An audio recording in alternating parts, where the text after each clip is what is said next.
ठीक है। तो नेक्स्ट हम लोग देख रहे हैं फिजिकल प्रॉपर्टीज। ठीक है मोहन, प्रिपरेशन आपका हो गया हेलोएरिन्स का। ठीक है, दो मेथड्स है, पहला कौन सा है इलेक्ट्रोफिलिक सब्स्टिट्यूशन और दूसरा आपका है सेंडमेयर रिएक्शन। अब नेक्स्ट हम लोग देख रहे हैं क्या फिजिकल प्रॉपर्टीज। इस बार भी आपके सीबीएसई में क्वेश्चन यहाँ से आया हुआ, बताऊंगा कौन सा क्वेश्चन आया हुआ था। फिजिकल प्रॉपर्टीज, ठीक है। तो फिजिकल प्रॉपर्टीज को स्किप नहीं करना है, इंपॉर्टेंट है।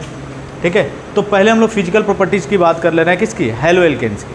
किसकी हम लोग बात कर ले रहे हैं, हेलो एल्केन्स के लिए हम लोग देख ले रहे हैं। क्या होता है मोहन हेलो एल्केन्स?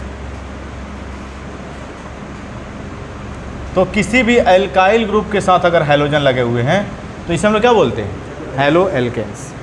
एक्स क्या हो सकते हैं, फ्लोरीन, क्लोरीन, ब्रोमीन या आयोडीन। क्लियर है। अब देखो पहला हम लोग देख रहे हैं फिजिकल प्रॉपर्टीज, फर्स्ट देख रहे हैं हम लोग melting point and boiling point. क्या देख रहे हैं, melting point and boiling point,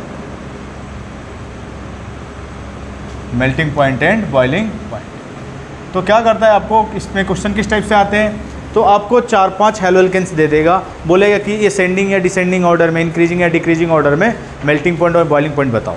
ठीक है, तो कैसे देखते हैं हम लोग मेल्टिंग पॉइंट बॉइलिंग पॉइंट को मोहन? तो melting point and boiling point जो होता है आपका वो डायरेक्टली प्रोपोर्शनल होता है किसके, मोलिकुलर मास के। किसके, मोलिकुलर मास के डायरेक्टली प्रोपोर्शनल। यानी जितना ज़्यादा मोलिकुलर मास होगा मेल्टिंग पॉइंट बॉइलिंग पॉइंट उतनी ही क्या होगी, ज़्यादा। And directly proportional to surface area, directly proportional to surface area. लेकिन कब, for isomeric haloalkane, for isomeric haloalkanes के लिए। तो आइसोमेरिक हेलो एल्केन्स की अगर हम लोग बात करें तो जितना ज़्यादा सरफेस एरिया होगा उसकी मेल्टिंग पॉइंट बॉइलिंग पॉइंट क्या होगी, हेलो एल्केन्स की उतनी ही ज़्यादा होगी। देखो अब समझोगे तुम लोग, जैसे एग्जांपल हम ले लें। देखो होता क्या है, मेल्टिंग पॉइंट बॉइलिंग पॉइंट जो होता है ना, वंडरवाल फोर्स ऑफ अट्रैक्शन इसमें लगता है। दो मॉलिक्यूल के बीच में कौन सा फोर्स ऑफ अट्रैक्शन लगता है, वंडरवाल। अब जितना strong van der Waals force of attraction होगा उसको मेल्ट करना है, बॉयल करना क्या होगा, उतना ही डिफिकल्ट होगा। और वंडरवाल फोर्स ऑफ अट्रैक्शन किसके डायरेक्टली प्रोपोर्शनल होता है, मोलिकुलर मास के। अब मोलिकुलर मास के directly proportional van der Waals force of attraction, तो मेल्टिंग पॉइंट बॉइलिंग पॉइंट भी क्या हो जाएगा, मोलिकुलर मास के डायरेक्टली प्रोपोर्शनल। क्लियर है। जितना strong van der Waals force of attraction molecular mass क्या होगा उतना ही ज़्यादा, और मेल्टिंग पॉइंट बॉइलिंग पॉइंट क्या होगी, उतनी ही ज़्यादा। तो डायरेक्टली आपको याद रखना है कि मोलिकुलर मास जितना ज़्यादा होगा मेल्टिंग पॉइंट बॉइलिंग पॉइंट उतनी ही ज़्यादा। क्लियर है ना। जैसे एग्जाम्पल हम देखते हैं, जैसे हम लोग ले लें methyl chloride, ethyl chloride, methyl chloride, ethyl chloride, propyl chloride etcetera. इन सब में आपको melting point and boiling point का ऑर्डर बताना है। बताओ जैसे जैसे हम लोग कार्बन का नंबर बढ़ाते जाएंगे मोलिकुलर मास क्या होता जाएगा, बढ़ता जाएगा। सबसे ज़्यादा मोलिकुलर मास किसका होगा, लास्ट वाले का। तो melting point and boiling point भी आपका क्या होगा, melting point and boiling point भी ज़्यादा। क्लियर है। अभी समझ लो फिर लिख लेना। नेक्स्ट अगर हम लोग बात करें, अगर ये आ जाए, एक एग्जांपल और ले लें हम लोग, CH3 CH2 CH2Cl। इसका अगर हम लोग नेमिंग करें तो क्या लिखेंगे, 1 क्लोरोप्रोपेन। क्या लिखेंगे, 1 क्लोरोप्रोपेन। एंड अगर इसकी हम लोग बात करें CH3 CHCl CH3, इसकी अगर हम लोग बात करें तो इसमें हम लोग क्या लिखेंगे, 2 क्लोरोप्रोपेन। क्या लिखेंगे, 1 2 3 2 क्लोरोप्रोपेन। और ये क्या है, 1 क्लोरोप्रोपेन।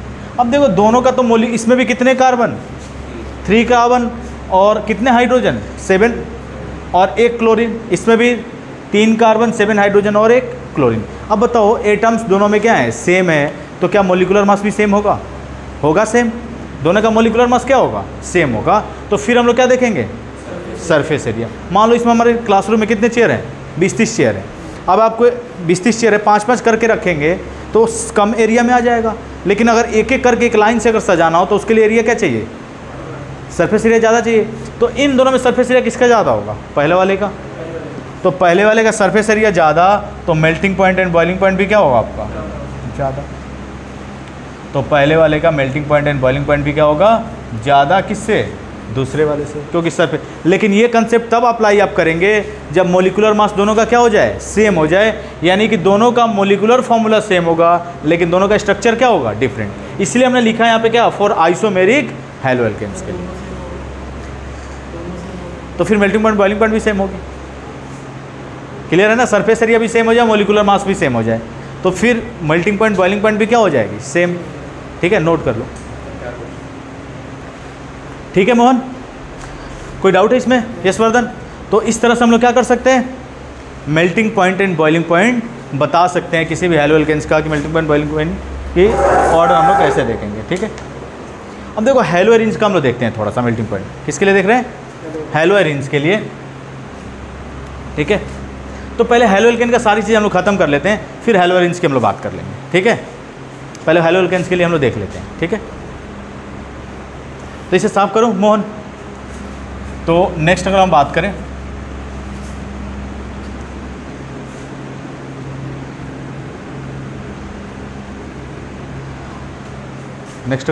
देखो मेल्टिंग पॉइंट बॉइलिंग पॉइंट में ही अगर हम लोग देखें, जैसे मान लो एल्काइल ग्रुप हम लोग सेम रख लें, एल्काइल ग्रुप क्या रख लें, सेम रख लें, और हैलोजेंस हम लोग डिफरेंट ले लें। क्या ले लें, डिफरेंट हैलोजेंस ले लें। जैसे मान लो हमने ले लिया CH3Cl, CH3Br, CH3I एक्सेट्रा। अब इनमें आपको कंपेयर करना है कि मेल्टिंग पॉइंट बॉइलिंग पॉइंट किसकी ज़्यादा होगी, बताओ।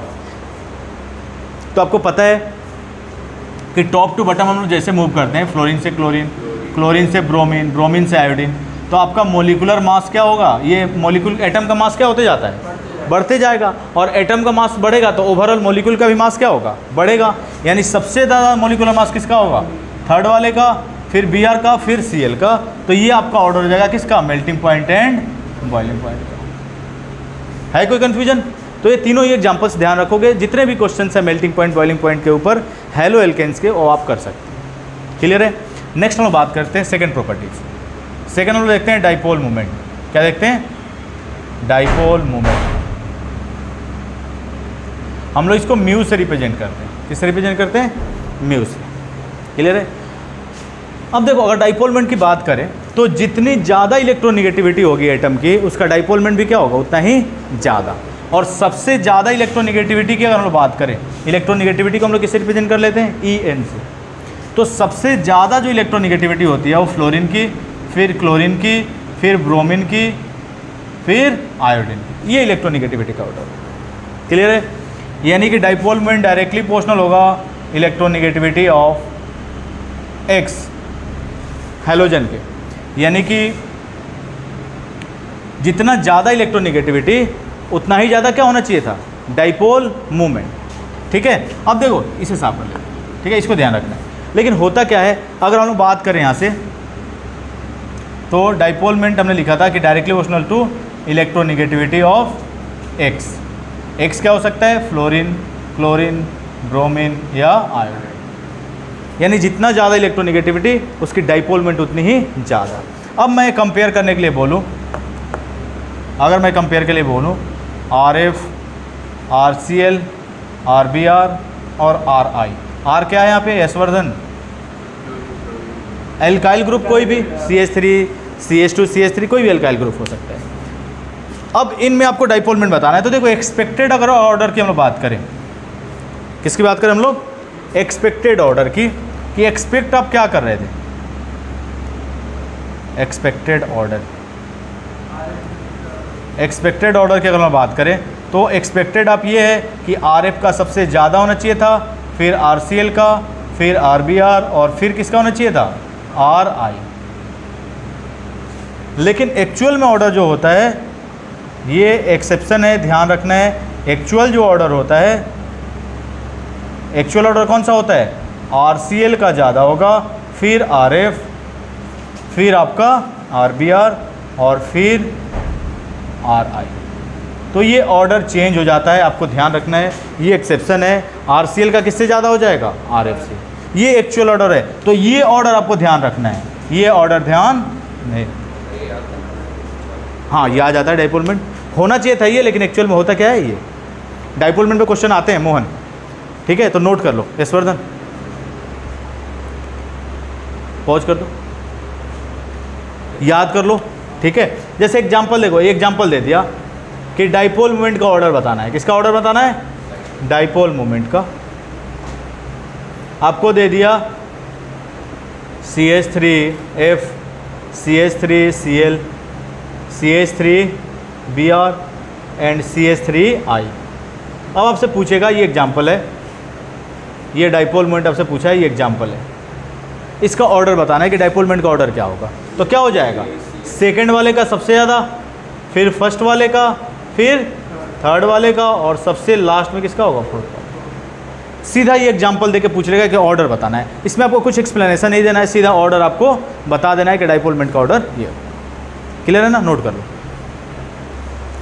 तो नेक्स्ट हम लोग बात करते हैं सोल्यूबिलिटी। थर्ड लिखो, सोल्यूबिलिटी। सोल्यूबिलिटी की अगर हम लोग बात करें,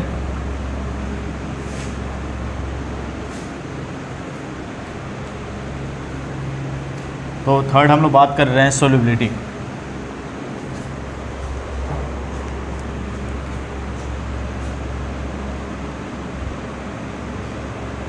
सोल्यूबिलिटी क्लियर है? अब देखो, अगर हम लोग बात करें हेलो एल्केन्स की, तो ये RX बॉन्ड होता है, और इलेक्ट्रोनेगेटिविटी जो होती है हेलोजन की X की और ज़्यादा होती है electronegativity of carbon. Electronegativity carbon से किसकी ज़्यादा होती है? हेलोजन की। और जिसकी इलेक्ट्रोनेगेटिविटी ज़्यादा होगी उसको, उसकी टेंडेंसी क्या होती है? बॉन्डेड इलेक्ट्रॉन को क्या करता है? अपनी तरफ अट्रैक्ट करता है। क्या करता है? बॉन्डेड इलेक्ट्रॉन को अपनी तरफ अट्रैक्ट करता है। तो इस पर कौन सा चार्ज आएगा? Sorry, partially negative. जो गेन करता है उस पर कौन सा चार्ज आएगा? ये इलेक्ट्रॉन को अपनी तरफ क्या करता है? अट्रैक्ट करता है। तो हेलोजन पे पार्शियली निगेटिव, और एल्काइल ग्रुप पे क्या आएगा? Partially positive. तो देखो, ये अगर बॉन्ड की बात करें तो ये बॉन्ड कैसा होता है? पोलर होता है। कैसा होता है? जो डिफरेंट इलेक्ट्रोनेगेटिव एटम के जो बॉन्ड बनते हैं उसको बॉन्ड को हम लोग क्या बोलते हैं? Polar bond. ठीक है, पोलर कोवेलेंट बॉन्ड होता है। तो देखो, दिखने में तो लगता है कि वाटर में क्या होना चाहिए था? सोल्यूबल होना चाहिए, लेकिन ये वाटर में क्या होता है? इनसोल्यूबल होता है। जबकि नॉन पोलर सॉल्वेंट में क्या होता है? सोल्यूबल होता है। नॉन पोलर सॉल्वेंट कौन से होते हैं? ऑयल आपने देखा है ना, तेल ऑयल, ये क्या होते हैं? सारे नॉन पोलर होते हैं। तो हेलो एल्केन्स जो होता है, अगर हेलो एल्केन की बात करें हम लोग,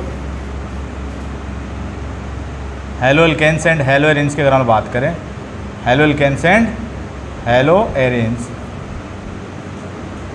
तो सिंपल आपको लिख लेना है, it is soluble in non polar solvent. It is soluble in non polar solvent. It is soluble in non polar solvent, but insoluble in water. But insoluble in water. तो वाटर में क्या होता है? ये इनसोल्यूबल होता है, जबकि non polar solvent में क्या होता है?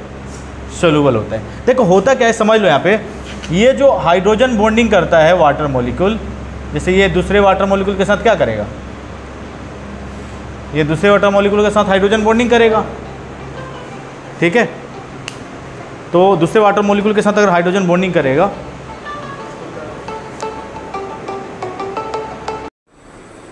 क्लियर है? अब देखो, होता क्या है, ये हाइड्रोजन बॉन्डिंग कर लेता है। कौन? देखो, ऑक्सीजन ज्यादा इलेक्ट्रोनेगेटिव होता है किससे? हाइड्रोजन से। तो ऑक्सीजन पे कौन सा चार्ज आ जाएगा? Partially negative. और हाइड्रोजन पे कौन सा चार्ज आएगा? Partially positive. इसके ऑक्सीजन पे पार्शियली निगेटिव। अब ये पॉजिटिव और निगेटिव चार्ज में क्या लगता है? इलेक्ट्रोस्टैटिक फोर्स ऑफ अट्रैक्शन लगता है। और यहाँ पे एक weak electrostatic force of attraction लगता है, जिसको हम लोग क्या बोलते हैं? Hydrogen bond. अब ये हाइड्रोजन बॉन्ड, ये जो हेलो एल्केन है, इस हाइड्रोजन बॉन्ड को ब्रेक करेगा तभी तो ये पानी के साथ जाके घुलेगा। लेकिन इसके पास इतनी टेंडेंसी नहीं होता है कि इस हाइड्रोजन बॉन्ड को क्या कर पाए? ब्रेक कर पाए। और इसीलिए पोलर होने के बाद भी हेलो एल्केन जो है या हेलो एरिन जो है क्या होता है? Soluble in non polar solvent but insoluble in water. देखो, दिखने में लगता है कि वाटर में सोल्यूबल होगा, लेकिन एक्चुअल में क्या होता है? वाटर में इनसोल्यूबल। क्लियर है? नोट कर लिया आपने? नहीं, आगे बढ़ते हैं। ठीक है, तो नेक्स्ट हम हेलो एरिन्स की बात कर रहे हैं, मेल्टिंग पॉइंट, बॉइलिंग पॉइंट। ठीक है, और ये बहुत इंपॉर्टेंट है, इसको वेरी वेरी इंपॉर्टेंट तुम लोग कर लो। हेलो एरिन्स के हम melting point and boiling point की बात और ये क्वेश्चंस लगातार रिपीट होते हैं, लगातार ही आपके आते हैं।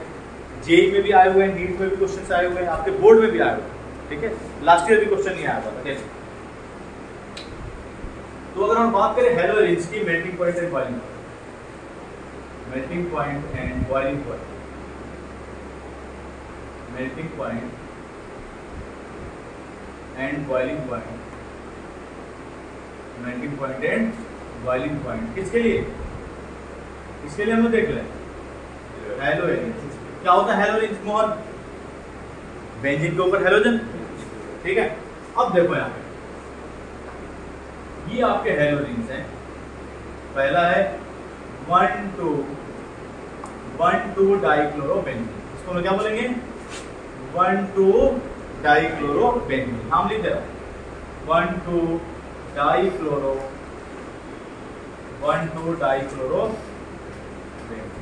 क्लियर है। दूसरा में ले रहे हैं 1,3 डाइक्लोरोबेंजीन, दूसरा में ले रहे हैं 1,3 डाइक्लोरोबेंजीन, 1,3 डाइक्लोरोबेंजीन।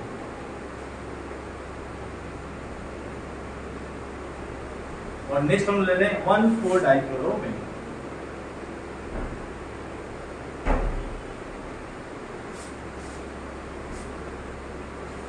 1,4 डाइक्लोरोबेंजीन, 1, 2, 3, 4। किस पोजीशन पे क्लोरीन लगा हुआ है? 1 और 4 पे।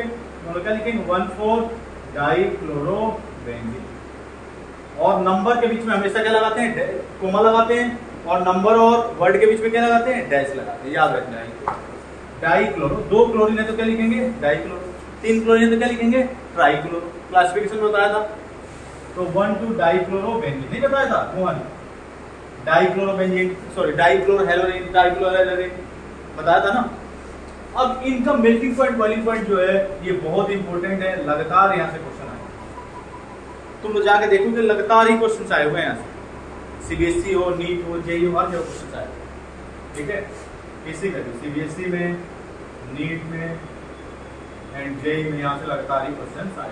अब देखो मैं ट्रिक बता रहा हूँ तुम लोग को याद करने का, कभी गलती नहीं होगा। ये ट्रिक आप लोग को ध्यान में रखना है।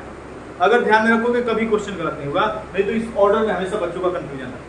देखो यहाँ मोहन समझो, हम लोग बात करें मेल्टिंग पॉइंट, एक ले रहे हैं यहाँ पे मेल्टिंग पॉइंट, और नीचे हम लोग ले रहे हैं बॉइलिंग पॉइंट। ये आपका फर्स्ट है, ये आपका सेकंड है, और ये आपका। अब इन तीनों में कंपेयर करें। देखो मेल्टिंग पॉइंट, बॉइलिंग पॉइंट जब भी कंपेयर करोगे, चाहे वो मेल्टिंग पॉइंट हो चाहे वो बॉइलिंग पॉइंट हो, हमेशा ही मेटा वाले का ये कौन सा पोजीशन है? इसके रिस्पेक्ट में कौन सा पोजीशन? Ortho Meta. यानी कि मेटा क्लोरो जो बेंजीन होगा, मेटा या 1,3 डाइक्लोरो जो बेंजीन होगा, इसकी मेल्टिंग पॉइंट या बॉइलिंग पॉइंट दोनों ही सबसे कम। तो इस सेकंड वाले को सबसे कम किसका रख लेना है? मेल्टिंग पॉइंट हो चाहे बॉइलिंग पॉइंट हो, सेकंड वाले का क्या कर लेना है? सबसे कम। कोई कंफ्यूजन है? फिर से बता रहा हूं, देखो इसके रिस्पेक्ट में कौन सा पोजीशन है? ऑर्थो मेटा पैरा, ठीक है। तो ये क्लोरोबेंजीन है, ये ऑर्थो क्लोरोबेंजीन, इसको हम क्या बोलेंगे? मेटा क्लोरोबेंजीन या पैरा क्लोरोबेंजीन। या आईपीएससी नेमिंग करना चाहते हो तो क्या लिखोगे? 1,2 डाइक्लोरोबेंजीन, 1,3 डाइक्लोरोबेंजीन, 1,7 ऐसे भी लिख सकते हैं। हाँ ऐसे भी। तो चाहे मेटा क्लोरोबेंजीन या डाइक्लोरोबेंजीन का जो मेल्टिंग पॉइंट, बॉइलिंग पॉइंट होगा वो सबसे कम कर लेना। क्या कर लेना है? सबसे क्लोरीन नहीं रहेगा कि कोई भी हैलोजन आइटम, कोई भी हैलोजन आइटम, ठीक है। सबसे कम किसका कर लेना है? 1,3 डाइक्लोरोबेंजीन या मेटा क्लोरोबेंजीन। इसको हम और क्या लिखते हैं? इसके रिस्पेक्ट में कौन सा? ऑर्थो पोजीशन, ये मेटा और ये पैरा। तो मेटा क्लोरोबेंजीन, मेटा क्लोरोबेंजीन की अगर हम बात करें तो मेटा क्लोरोबेंजीन 1,3 डाइक्लोरोबेंजीन का क्या कर लेना है? मेल्टिंग पॉइंट या बॉइलिंग पॉइंट सबसे कम कर लेना है। अब देखो इन दोनों में कंपेयर करना है। बताओ फर्स्ट वाले में और थर्ड वाले में सिमेट्रिकल कौन है? कौन आपको लग रहा है कि सिमेट्रिकल है? फोर्थ वाला सिमेट्रिकल लग रहा है। आप चाहोगे तो 2 इक्वल हाफ में क्या कर सकते हो? डिवाइड। मान लो तुम्हें घर का चुनाई कराना है, एक टेढ़े मेढ़े ईंट से घर की चुनाई करो और एक ईंट ऐसा लगाओ जो बिल्कुल सीधा सीधा है, तो बिल्कुल एक साइज में ऐसा है। तो दीवार किसमें मजबूत होगी? दीवार को, किस दीवार को तोड़ना डिफिकल्ट होगा? जिसमें सीधे सीधे तो इनकी जो सिमेट्रिकल है इसमें जो क्लोज पैकिंग होगी वो क्या होगी? कॉम्पैक्ट क्लोज पैकिंग होगी, काफी मॉलिक्यूल एक दूसरे के क्लोज होंगे, तो मेल्टिंग पॉइंट भी, इसको मेल्ट करना भी क्या होगा? डिफिकल्ट। तो पैरा वाले का या 1,4-डाइक्लोरोबेंजीन का मेल्टिंग पॉइंट क्या होता है? सबसे ज्यादा। क्या होता है? सबसे, यानी कि थर्ड वाले का क्या होगा? सबसे ज्यादा। और कौन बचा? और इसका जस्ट अपोजिट किसमें ले लेना है? बॉइलिंग पॉइंट में। यानी कि बॉइलिंग पॉइंट जो होगा वो फर्स्ट वाले का ज्यादा होगा और थर्ड वाले का क्या होगा? कम। लेकिन सेकंड वाले को सबसे लास्ट में रखना है, याद रहेगा। सिमेट्रिकल होगा तो मेल्टिंग पॉइंट, क्लोज पैकिंग, उसको मेल्ट करना क्या होगा? डिफिकल्ट, और उसकी मेल्टिंग पॉइंट सबसे ज्यादा। भाई ज्यादा दीवार मजबूत होगा, तोड़ने में ज्यादा एनर्जी लगाना पड़ेगा ना। क्लियर है? और ये फॉर्म तुम याद रखो, कभी गलती नहीं। ठीक है, नोट करो। ठीक है, तो हम लोग कुछ क्वेश्चंस डिस्कस करते हैं melting point and boiling point के ऊपर। तो देखो, ये इंडेक्स का क्वेश्चन नंबर 6.6 है, लिख लो इंडेक्स का क्वेश्चन नंबर 6.6। और कुछ बच्चे बोल भी रहे थे वहां पे कि सर कुछ एग्जांपल्स कराया कीजिए, क्वेश्चंस कराया कीजिए। क्वेश्चन भी देख लेते हैं हम लोग। ठीक है, तो आपसे पूछा हुआ है कि बॉइलिंग पॉइंट का ऑर्डर बताना है। तो क्वेश्चन क्या है, देखो लिख लो इसमें, arrange the set of compounds, arrange the set of compounds in text का एनसीईआरटी, इन टेक्स्ट का 6.6,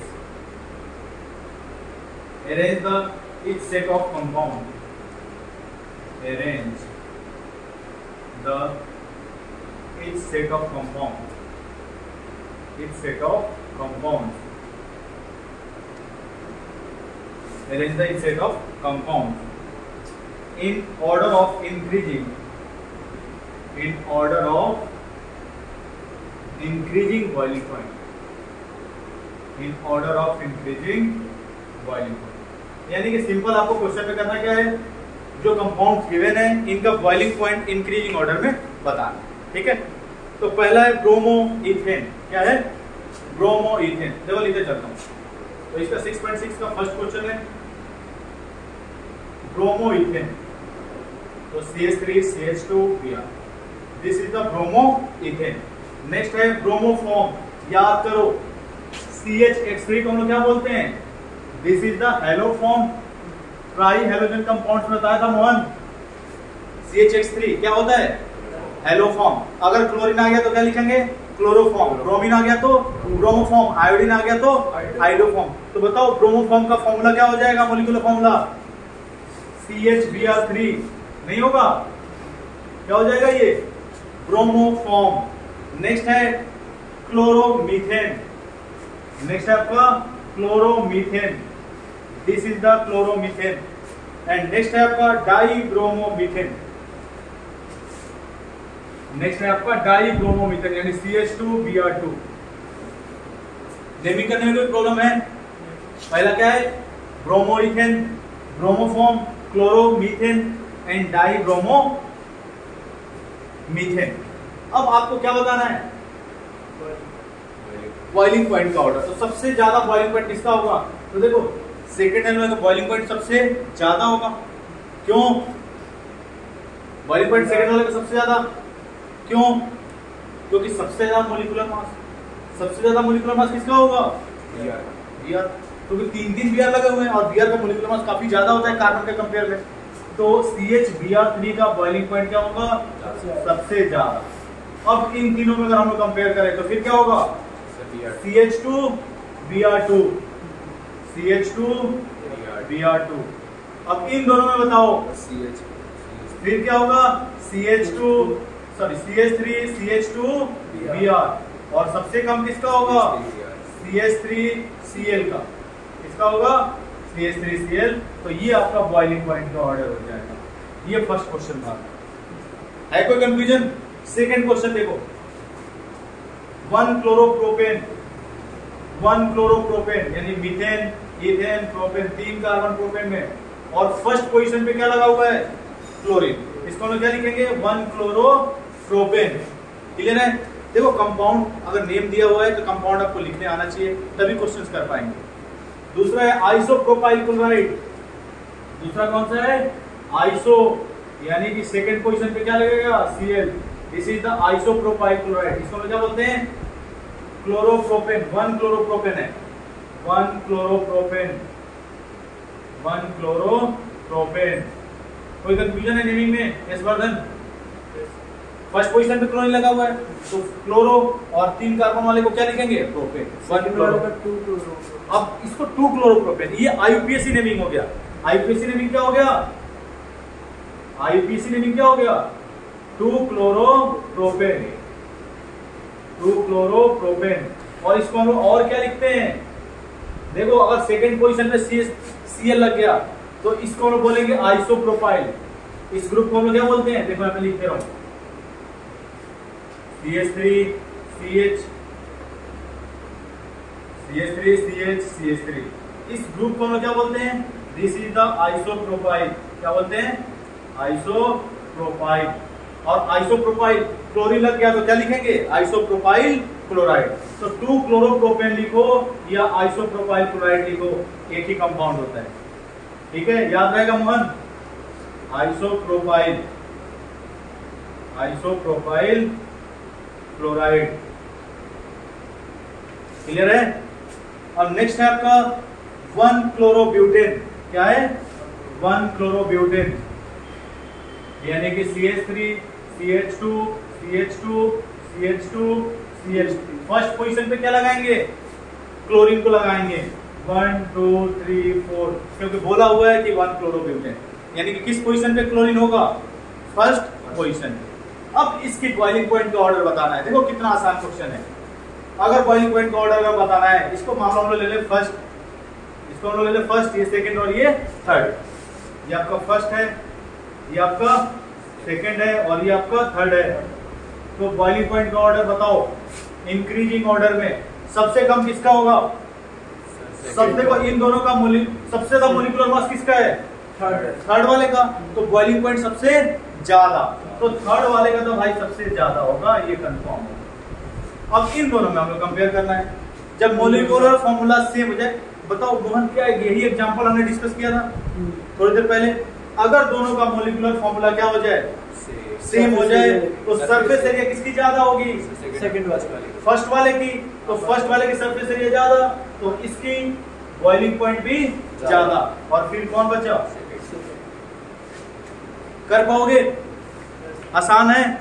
ठीक है, तो बॉइलिंग पॉइंट के ऊपर क्वेश्चन आपके हो सकते हैं, एक्सरसाइज में भी हो, तो वहां से भी तुम लोग बॉइलिंग पॉइंट के ऊपर क्वेश्चन कर सकते हो। क्लियर है? आसान आसान से क्वेश्चन आते हैं। ठीक है मोहन?